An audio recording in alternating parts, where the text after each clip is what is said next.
सभी पत्रकार बंधुओं को नमस्कार।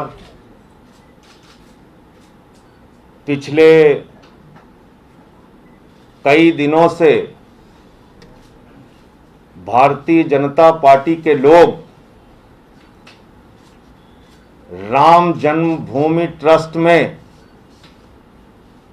जमीन के नाम पर जो घोटाला हुआ, जो भ्रष्टाचार हुआ, प्रभु श्री राम के मंदिर के नाम पर जो 16 साढ़े 16 करोड़ रुपए की लूट की गई, उन पर कार्रवाई करने के बजाय पूरी की पूरी Bharatiya Janata party property dealers के पक्ष में खड़ी हो गई, चंदा चोरों के पक्ष में खड़ी हो गई, भ्रष्टाचारियों के पक्ष में खड़ी हो गई। और आज मैं इस देश के करोड़ों राम भक्तों से कहना चाहता हूं, वो करोड़ों लोग जो जिन लोगों ने बड़ी बड़ी आस्था और विश्वास के साथ मर्यादा पुरुषोत्तम भगवान श्री राम के मंदिर के लिए चंदा दिया, उनसे हाथ जोड़कर अपील करना चाहता हूं, आपकी आस्था मर्यादा पुरुषोत्तम भगवान श्री राम में है, आपकी आस्था मर्यादा पुरुषोत्तम भगवान श्री राम के मंदिर में है, आपकी आस्था किसी चंपत राय में नहीं है, आपकी आस्था किसी प्रॉपर्टी डीलर सुल्तान अंसारी में नहीं है, आपकी आस्था किसी भाजपा के मेयर में नहीं है और अनिल कुमार मिश्रा में नहीं है और रवि मोहन तिवारी में नहीं है। आपकी आस्था है प्रभु श्री राम में, मर्यादा पुरुषोत्तम भगवान श्री राम ने, जिन्होंने त्याग और तपस्या का वो उदाहरण प्रस्तुत किया, अपना जीवन 14 वर्ष जंगलों में बिताया। और पूरी की पूरी भाजपा क्यों यह दलील दे रही थी, मैं हैरान था, मुझे समझ में नहीं आ रहा था। लेकिन कल जिस प्रकार के कागज मेरे हाथ लगे, आपको जान के हैरानी होगी कि भाजपाइयों की आस्था मर्यादा पुरुषोत्तम राम में नहीं बल्कि प्रॉपर्टी डीलर में है, चंदा चोरों में है। और आज मेरे इस कागजात के दिखाने के बाद सारी चीजें दूध का दूध पानी का पानी हो जाएगा और प्रति सेकंड 5.5 लाख रुपए जमीन का दाम बढ़ाया गया, प्रति मिनट 3 करोड़ 30 लाख रुपए जमीन का दाम महंगा किया गया। यह बात आज पहले दिन जो मैंने बोला था वो दूसरे दिन, तीसरे दिन और आज जब मैं ये खुलासा करने जा रहा हूं उससे भी साफ साबित हो जाएगी। और आज मैं आपको क्या बताने जा रहा हूं, भारतीय जनता पार्टी और चंपत राय जी लगातार तर्क दे रहे हैं, लगातार ये कह रहे हैं कि कुसुम पाठक और हरीश पाठक, सुल्तान अंसारी और रवि मोहन तिवारी में तो 2011 में एग्रीमेंट हुआ था, फिर कहने लगे 2019 में एग्रीमेंट रिन्यूअल हुआ था, फिर कहने लगे इस एग्रीमेंट में पहले जमीन 2 करोड़ रुपए की थी लेकिन अब महंगी हो गई। वो सारा झूठ आज खोलूंगा, एक एक करके खोलूंगा। पहले कहा जब मैंने कागज दिखाया कि 10 रुपए के स्टाम्प पे कैसे इतनी बड़ी खरीद हो सकती है। संजय सिंह का आरोप बिल्कुल झूठे हैं, निराधार हैं, सारी भाजपा की फौज कहने लगी। मेरे ऊपर हमले कराओगे, मेरे ऊपर हमले के लिए लोगों को प्रेरित करोगे, मेरे घर में जहां मेरा परिवार रहता है वहां हमले कराओगे। भाजपा के लोगों में आपसे कहना चाहता हूं 1000 हमले कराओ, लेकिन मैं हाथ जोड़ के इस देश के करोड़ों राम भक्तों से जिनकी प्रभु श्री राम में आस्था है उनसे अपील करना चाहता हूं, इन चंदा चोरों को पहचानिए और इनके खिलाफ आवाज उठाइए, इनके कहने पर गुमराह मत होइए। जिस एग्रीमेंट का जिक्र ये लोग बार बार करते हैं, दरअसल वो एग्रीमेंट दरअसल वो एग्रीमेंट 18 मार्च 2021 को कैंसिल हो चुका है। ये उसका निरस्त पत्र है मेरे हाथ में। 18 मार्च 2021 को ये एग्रीमेंट पहले कैंसिल किया जाता है, फिर 2 करोड़ रुपए में सुल्तान अंसारी और रवि मोहन तिवारी के नाम पर शाम को 7:10 पे लिखा जाता है और शाम को 7:15 पर इन्हीं लोगों से 18.5 करोड़ रुपए में जमीन खरीद ली जाती है। यह है वो निरस्त पत्र, एग्रीमेंट का निरस्त पत्र जो मेरे हाथ में है इस वक्त, और मैं एक एक करके बताना चाहता हूं। ये 2 करोड़ रुपए का 2 करोड़ रुपए में जमीन का एग्रीमेंट हुआ था और इसके लिए 50 लाख रुपए एडवांस दिया गया था। 50 लाख रुपए एडवांस देने वाले और 9 लोगों के साथ एग्रीमेंट करने वाले लोग कौन थे? पहला पक्ष कौन है? हरीश पाठक और कुसुम पाठक। और डाटा संख्या क्या है? वही 243, वही 244, वही 246। पहले पक्ष का नाम पढ़िए। पहला पक्ष है हरीश पाठक, पहला पक्ष है कुसुम पाठक, हरीश पाठक। ये 2 नाम मैंने आपको दिखा दिया।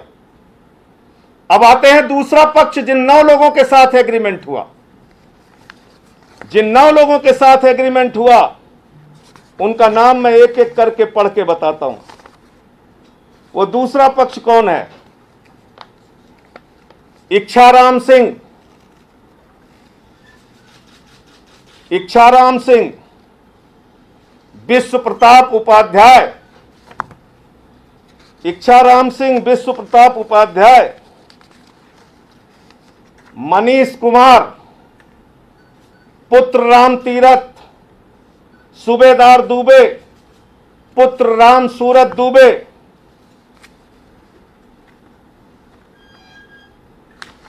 चार हो गए। 5वां बलराम यादव, पुत्र तुलसीराम यादव, 6वां राजेंद्र प्रसाद यादव, पुत्र छेदीलाल, और 7वां, 8वां और 9वां रविंद्र कुमार दुबे 7वां, सुल्तान अंसारी 8वां, रवि कुमार दुबे 7वां, सुल्तान अंसारी 8वां, और 9वां नाम भी पढ़ दूं, नहीं तो आप लोग कहेंगे कि संजय सिंह ने रवि मोहन तिवारी का नाम छिपा लिया।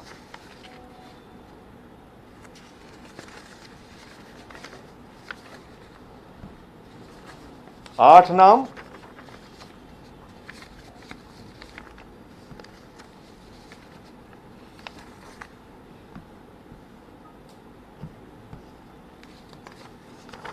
इसमें कुल 9 नाम है। 9वां नाम भी थोड़ी निकालिए। और इन 9 नामों में रवि मोहन तिवारी का नाम नहीं है। 7, 8 और 9 नहीं, 7, 6, 7, 8 एक नाम और होगा। 9वां ये है राशिद हुसैन। क्या नाम है? 9वां नाम है राशिद हुसैन पुत्र सादिक हुसैन। 9वां नाम है राशिद हुसैन पुत्र सादिक हुसैन। सारे के सारे 9 नाम आपके सामने मैंने पढ़ दिया। मैं समझता हूं ऊंची आवाज में पढ़ा, सब लोगों ने ध्यान से सुना होगा। इसमें कहीं आप लोगों को रवि मोहन तिवारी का नाम सुनाई पड़ा क्या? इस एग्रीमेंट में कहीं रवि मोहन तिवारी है क्या? क्या कुसुम पाठक और हरीश पाठक का कोई रवि मोहन तिवारी के साथ एग्रीमेंट हुआ था क्या? नहीं, सिर्फ एक आदमी के साथ हुआ था, सुल्तान अंसारी। रवि मोहन तिवारी को तो बाद में शामिल किया गया।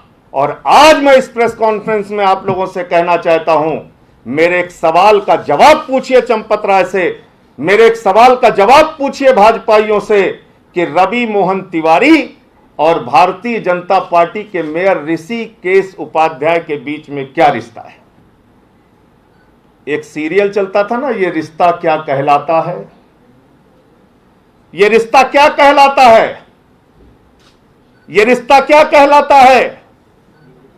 यानी रवि मोहन तिवारी का नाम बाद में शामिल किया गया, पैसे के भ्रष्टाचार के लिए शामिल किया गया, और 18 मार्च को जो रजिस्ट्री कैंसिल हुई, 18 मार्च को ही वही रजिस्ट्री सुल्तान अंसारी और रवि मोहन तिवारी के नाम शाम को 7:10 पर 5 करोड़ 80 लाख की मालियत 2 करोड़ में खरीदी गई, और 7:15 पर यही जमीन 18.5 करोड़ रुपए में राम जन्मभूमि के ट्रस्ट के महासचिव चंपत राय जी को बेच दी गई। अब क्या बोलेंगे भाजपाई? 3 दिन से संबित पात्रा एक फर्जी कागज लेके सभी चैनलों पे दिखा रहा था, सभी चैनल पे दिखा रहे थे, देश की जनता को गुमराह कर रहे थे, राम के भक्तों को गुमराह कर रहे थे। राम मंदिर के निर्माण में अगर कोई सबसे बड़ी बाधा पहुंचा रहा है तो ये करोड़ों रुपए का चंदा चोरी करने वाले लोग पहुंचा रहे हैं। आम आदमी पार्टी और हम सारे लोग चाहते हैं राम का मंदिर जल्द से जल्द बनना चाहिए। अगर आज राम मंदिर के निर्माण में रोक है तो उसकी एकमात्र वजह है चंदा चोरी, भ्रष्टाचार, राम के नाम के पैसे की लूट। भारतीय जनता पार्टी को, ट्रस्ट के सारे लोगों को, पूरे दुनिया में रहने वाले हिंदुओं से हाथ जोड़कर माफी मांगनी चाहिए और ये 16.5 करोड़ रुपए वापस होना चाहिए और उन बेईमानों को गिरफ्तार करके जेल में डालना चाहिए और मंदिर का निर्माण जल्द से जल्द होना चाहिए। यह आम आदमी पार्टी की मांग है। चंदा चोरी करोगे तो राम, प्रभु श्री राम का मंदिर कैसे बनेगा? रवि मोहन तिवारी और सुल्तान अंसारी के अकाउंट की जांच की जाए। 18 मार्च 2021 को जो 17 करोड़ उनके खातों में गया, वो पैसा क्या हुआ, फिर कहां कहां ट्रांसफर हुआ, इसकी जांच कराई जाए। भारतीय जनता पार्टी के ऐसे दुर्दिन आ गए, मैंने कभी कल्पना नहीं किया था कि भाजपा का एक प्रवक्ता संबित पात्रा प्रॉपर्टी डीलर सुल्तान अंसारी के पक्ष में खड़ा हो जाएगा, प्रॉपर्टी डीलर रवि मोहन तिवारी के पक्ष में खड़ा हो जाएगा, चंदा चोरी करने वाले चंपत राय, अनिल कुमार मिश्रा, ऋषिकेश उपाध्याय भाजपा के मेयर के पक्ष में खड़ा हो जाएगा। अरे मोदी जी के पक्ष में बोलते बात समझ में आती, योगी जी के पक्ष में बोलते तब भी बात समझ में आती, तुम्हारी पार्टी के मुख्यमंत्री हैं। इतने दुर्दिन आ गए तुम्हारे भाजपाइयों प्रॉपर्टी डीलर्स के पक्ष में खड़े हो रहे हैं और तर्क क्या दे रहे हैं? कह रहे साहब चंपत राय जी अविवाहित हैं। तो भैया पत्रकार बंधु जितने लोग यहां बैठे, मैं आपसे पूछना चाहता हूं, क्या आपकी पत्नियां आपको भ्रष्टाचार करना सिखाती हैं? क्या इस देश में ईमानदार रहने के लिए अविवाहित रहना पड़ेगा? यह भारतीय जनता पार्टी की थ्योरी है। यह इस देश की करोड़ों महिलाओं का अपमान है। भाजपा की थ्योरी है जो अविवाहित है वो ईमानदार है। क्या कहा था चंपत राय जी ने पहले दिन आप लोगों से? वो वीडियो मैं आपको दिखा के अपनी बात खत्म करूंगा, फिर आपके जितने सवाल होंगे। और मैं इसीलिए एक ही बात कह रहा था बार बार, एक ही बात कह रहा था बार बार कि भाई रजिस्ट्री में कहां है पूर्व एग्रीमेंट का जिक्र, रजिस्ट्री में कहां है पूर्व एग्रीमेंट का जिक्र, इस बैनामे में कहां है पूर्व एग्रीमेंट का जिक्र। मैं बार बार चिल्ला चिल्ला के कह रहा था क्योंकि पूर्व का एग्रीमेंट तो कैंसिल हो चुका था, वो एग्रीमेंट तो कैंसिल हो चुका था, वो तो निरस्त हो चुका था। 18 मार्च 2021 को ही निरस्त किया गया था। तो जब एग्रीमेंट निरस्त हो गया, इसका मतलब जमीन मुक्त हो गई, इसका मतलब हरीश पाठक और कुसुम पाठक किसी भी प्रकार के एग्रीमेंट से मुक्त हो गए। इसका मतलब हरीश पाठक और कुसुम पाठक अगर वो जमीन बेचते तो सीधे राम मंदिर के लिए ट्रस्ट को 2 करोड़ रुपए में सीधा बेचते, 2 करोड़ रुपए में सीधा बेचते। वो सुल्तान अंसारी और रवि मोहन तिवारी को क्यों बेचते? 16.5 करोड़ रुपए की चोरी और भ्रष्टाचार के लिए यह खेल हुआ। प्रति सेकंड 5.5 लाख रुपए और प्रति मिनट 3 करोड़ 30 लाख रुपए की चोरी के लिए सब कुछ हुआ। यह तो एग्रीमेंट ही कैंसिल हो गया। यही तो मैं सवाल पूछ रहा था, लेकिन भाजपाई झूठ पे झूठ बोले जा रहे थे, झूठ पे झूठ बोले जा रहे थे। मैं हैरान था। वो बड़े कॉन्फिडेंस से कहते हैं, चिल्ला चिल्ला के झूठ बोलते हैं।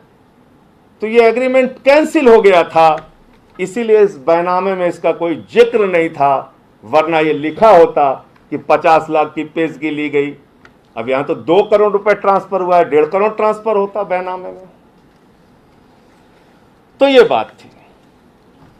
तो अब मैं दिखाता हूं चंपत राय जी ने पहले दिन कितने भोले बालक की तरह सामने आके, पहली बात तो उन्होंने कहा मेरे ऊपर 100 साल से आरोप लग रहा है, यानी पैदा होने से पहले लोग उनको जानते थे कि ये आरोपी हैं, उनके जन्म से पूर्व उनको जानते थे कि वो आरोपी हैं। कह रहे थे 100 साल से, मतलब जब वो पैदा भी नहीं हुए थे तब से आरोप लग रहा है उनके ऊपर। देखिए इनकी असलियत देखिए। कह रहे थे मैं स्टडी करूंगा। I accept, I ready, you also. Champat का बयान You do it. आप अपना काम करिए, हम अपना काम आपको कॉन्ट्रैक्ट है तो उसका पालन करने की आवश्यकता नहीं करना, अभी स्टडी करेंगे। ये क्या कह रहे हैं, 1 मिनट रोक देना। ये कह रहे हैं, पहला झूठ इनका दिखाइए। इनसे जब आप लोगों ने पूछा तो ये कह रहे हैं कि हम स्टडी करेंगे, यानी ये बेचारे भोले बालक हैं, इनको कुछ नहीं पता था। जैसे ही आप लोगों ने कैमरा लगाया, चंपत राय जी जो बहुत जो तपस्वी हैं, त्यागी हैं, अविवाहित हैं, और भाजपा की थ्योरी है कि ईमानदार रहने के लिए आप लोगों को अविवाहित रहना पड़ेगा, तो वो कह रहे हैं कि हम स्टडी करेंगे इस पेपर की। आगे बढ़िए। नहीं करना, अभी स्टडी करेंगे। झूठ नंबर 2 देखिए। You cannot have that agreement stamped on a paper with a 10 rupee stamp. This agreement copy which Sanjay Singh has been showing to the media has a 10 rupee stamp on it. You cannot have a land agreement of 18.5 crores on a 10 rupee stamp paper. So clearly this is fraud. तो ये हमारी भाजपा की प्रवक्ता बहन जी कह रही थी कि 10 रुपए के स्टाम्प पे कैसे संजय सिंह कागज दिखा रहे हैं एग्रीमेंट का, जबकि वो 1 करोड़ 29 लाख के स्टैंप पे एग्रीमेंट हुआ था।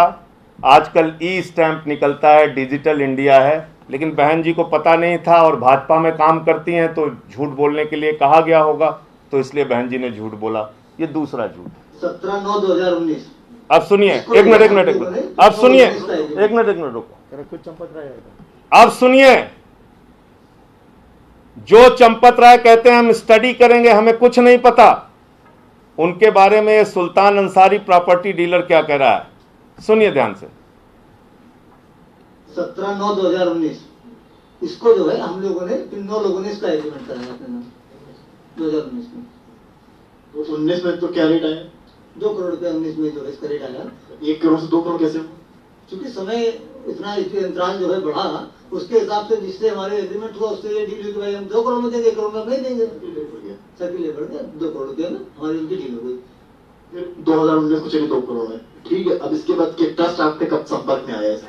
उसके बाद जब ट्रस्ट हमसे आज से 3-4 महीना पहले जब बात हमारी हुई, तो कई चक्र में बात हुई हमारे उनसे कि हमको ये जमीन लेना है। तो हमारी उनकी जब बात हुई तो हमारा उनका जो है 18.5 करोड़ रुपए में ये डील हो गई। उसमें किससे बात हुई थी?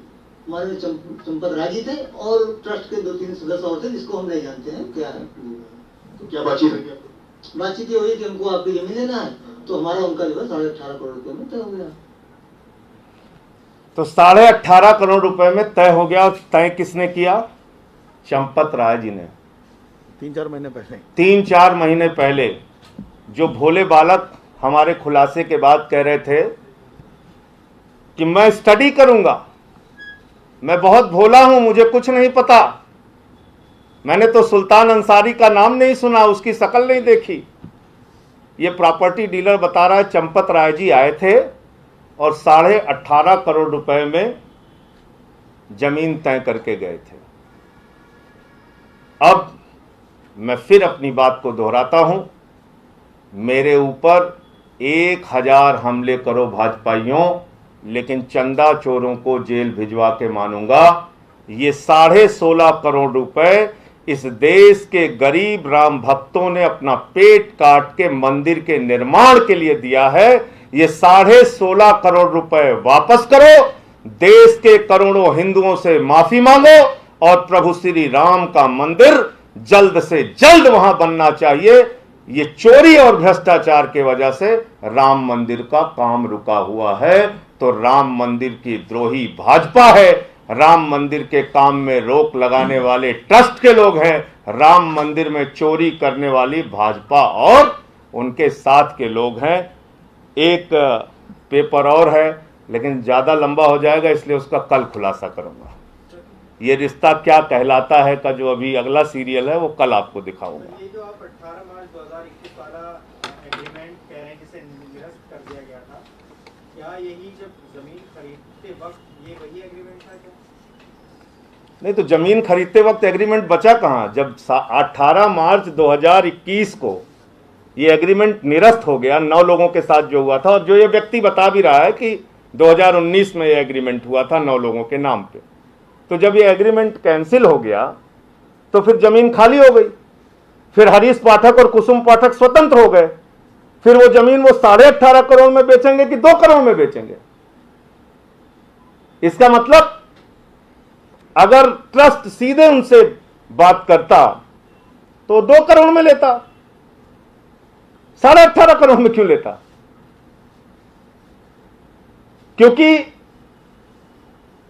2 करोड़ में एक फ्रेश जमीन 18.5 करोड़ की कोई महामूर्ख आदमी या तो बेचेगा या तो फिर पागल होगा, दो ही परिस्थिति हो सकती है। 18.5 करोड़ की जमीन 2 करोड़ में बेचने के लिए या तो आदमी का मूर्ख होना जरूरी है या पागल होना जरूरी है, और मैं समझता हूं हरीश पाठक और कुसुम पाठक तो ऐसे हैं नहीं। तो जब वो कैंसिल हो गई एग्रीमेंट तो वो तो स्वतंत्र थे ना, उस जमीन को 18.5 करोड़ में बेचते, उन्होंने 2 करोड़ में क्यों बेची? इसलिए मैं कह रहा हूं फिर से, सुल्तान अंसारी और रवि मोहन तिवारी के अकाउंट की जांच कीजिए। जो पैसा उनके 17 करोड़ रुपए उनके खाते में गया, और बताइए 18.5 करोड़ रुपए की आमदनी हो जा रही है और उस पर इनकम टैक्स वाले भी चुपचाप बैठे हुए थे। वो संजय सिंह के प्रेस कॉन्फ्रेंस का इंतजार कर रहे थे कि जब ये खोलेंगे तब हम इनसे पैसा वसूलेंगे। संजय जी, इस तरह के एग्रीमेंट कितनी बार कैंसिल हुए हैं इस विवाद में, इस भूमि विवाद में, और साथ में ये कहा जा रहा है कि जो उस जमीन की जो कीमत है सर्कल रेट के हिसाब से वो 5 करोड़ से अधिक है, वो ऐसे में 2 करोड़ से सस्ता या 2 करोड़ में कोई कैसे दे देता? इसका क्या तर्क है? पहली बात तो अब पुरानी सारी बातें खत्म ही कर दीजिए। अब कब एग्रीमेंट हुआ, कब कैंसिल हुआ, कब हुआ, कब नहीं हुआ, कब सोए, कब जागे, कब क्या किया, वो पुरानी सारी दास्तां और बात खत्म करते हैं। बात करते हैं 18 मार्च की ना, जिस दिन वो जमीन बेची गई उस दिन सारे एग्रीमेंट खत्म कर दिए गए, निरस्त कर दिए गए, और इसीलिए इस बैनामे के कागज में लिखा है, जो मैं 3 दिन से चिल्ला रहा हूं, लेकिन मैं हैरान भी था कि क्यों इतने भाजपाई बार बार झूठ बोल रहे हैं। इसमें कहीं नहीं लिखा हुआ है, इसीलिए इस जमीन पे लिखा हुआ है जब ये रजिस्ट्री हुई कि ये जमीन सभी प्रकार के भारों और प्रभारों से मुक्त है, इसलिए कि एग्रीमेंट कैंसिल हो चुका था उसी दिन, इसलिए लिखा हुआ है। यही मैं दिखा रहा था, बार बार यही कह रहा था कि साहब रजिस्ट्री में लिखा होना जरूरी है, रजिस्ट्री में लिखा होना जरूरी है, तो इसमें तो कहीं लिखा नहीं था, इसलिए कि एग्रीमेंट कैंसिल हो गया था। और सर्किल रेट का मतलब होता है जमीन का मूल्य जो योगी आदित्यनाथ जी की सरकार तय करती है, जमीन का मूल्य जो जिला अधिकारी तय करता है, और 18.5 करोड़ की जमीन का 5 करोड़ 80 लाख रुपए अगर कोई जिलाधिकारी जमीन का रेट निर्धारित करेगा तो आप इसका मतलब समझ पा रहे हैं आप लोग? इसका मतलब वो जिलाधिकारी उठा के अंदर कर दिया जाएगा, जेल चला जाएगा। वो स्टाम्प चोरी का मामला उसके खिलाफ बनेगा। वो 18.5 करोड़ की जमीन 5 करोड़ 80 लाख घोषित ही नहीं कर सकता। 18.5 करोड़ की जमीन 5 करोड़ में अगर वो सर्किल रेट निर्धारित करेगा, इसका मतलब वो स्टाम्प की चोरी करवाना चाहता है। सर्कल रेट पहले डिसाइड हो गया था संजय जी। 18 मार्च आप तो इतने सीनियर पत्रकार हैं भाई। 18 मार्च 2021 की लिखा पढ़ी में लिखा हुआ है 5 करोड़ 80 लाख। इसका मतलब 18 मार्च 2021 की मालियत, 18 मार्च 2021 की कीमत, 18 मार्च 2021 का सर्किल रेट 5 करोड़ 80 लाख। और स्पष्ट शब्दों में समझा दूं, 1857 का नहीं, 18 मार्च 2021 की मालियत और कीमत उस जमीन की 5 करोड़ 80 लाख थी, जिसको आदित्यनाथ जी ने निर्धारित किया था और जिसको वहां के जिलाधिकारी ने निर्धारित किया था, उनकी सरकार ने निर्धारित किया था। तो बहुत महंगा खरीदते। पहली बात तो दान पुण्य की जमीन को, तो दान पुण्य के चंदे को तो आपको कम में खरीदना चाहिए। तो बहुत महंगा अगर आप खरीदते तो 5 करोड़ 80 लाख में खरीद लेते। और फिर मुझे कहना पड़ता है भाजपाई की झूठ एजेंसियों को। वो कह रहे थे मुआवजा दिया, मुआवजा दिया। अरे भैया, मुआवजा सरकार देती है, ट्रस्ट नहीं देता है। ट्रस्ट थोड़ी मुआवजा देता है, सरकार देती है। और आप पता कर लीजिएगा, ग्रामीण जमीनों के अधिग्रहण में मुआवजा होता है 4 गुना, शहरी जमीनों के अधिग्रहण में मुआवजा होता है 2 गुना। और कितनी पढ़ाई कर करके मैं बताऊं। ग्रामीण जमीनों के अधिग्रहण का मुआवजा सरकार अगर करती है तो 4 गुना दाम, और शहरी जमीन का अधिग्रहण करती है तो 2 गुना दाम। और इसीलिए जेवर का शहरीकरण किया गया, क्योंकि किसानों को 4 गुना मुआवजा ना देना पड़े। पहली बात, ट्रस्ट के ऊपर कौन सा मुआवजे का नियम लागू होता है? वो तो सरकार के ऊपर लागू होता है। और कोई प्रश्न? इसमें आपके पास इतने पुख्ता दस्तावेज है और आप कह रहे हैं कि इसमें बहुत बड़ी गड़बड़ हुई है, तो कोर्ट क्यों नहीं चले जाते हैं? आपको लगता है कि ये आपका अच्छा सवाल है। मैं प्रतीक्षा कर रहा था कि भारत की सरकार, भारतीय जनता पार्टी इतने बड़े खुलासे के बाद कुछ तो शर्म दिखाएगी, कुछ तो कार्रवाई करेगी। लेकिन अब 3 दिन बीत गए, मुझे पता चल गया कि इन भाजपाइयों की आस्था प्रभु श्री राम में नहीं है, प्रॉपर्टी डीलर्स में है। अब मुझे जानकारी हो गई कि इन भाजपाइयों की आस्था भ्रष्टाचारियों में है, प्रभु श्री राम में नहीं है। अब आपने बिल्कुल ठीक कहा, इन सारे मामलों को लेके मैं कोर्ट जाने की तैयारी कर रहा हूं। इसमें मुकदमा FIR दर्ज कराने से लेके जो कुछ भी करना पड़ेगा उसको मैं अब करूंगा। मैं तो 3 दिन तक प्रतीक्षा कर रहा था कि शायद देश के प्रधानमंत्री, शायद उत्तर प्रदेश के मुख्यमंत्री या ट्रस्ट के जो जिम्मेदार लोग हैं वो कोई इसमें सच बोलेंगे। लेकिन झूठ पे झूठ, झूठ पे झूठ, झूठ पे झूठ। अब ये समझ में आ गया कि भाजपाइयों की आस्था प्रभु श्री राम में नहीं है, भाजपाइयों की आस्था प्रॉपर्टी डीलर्स में।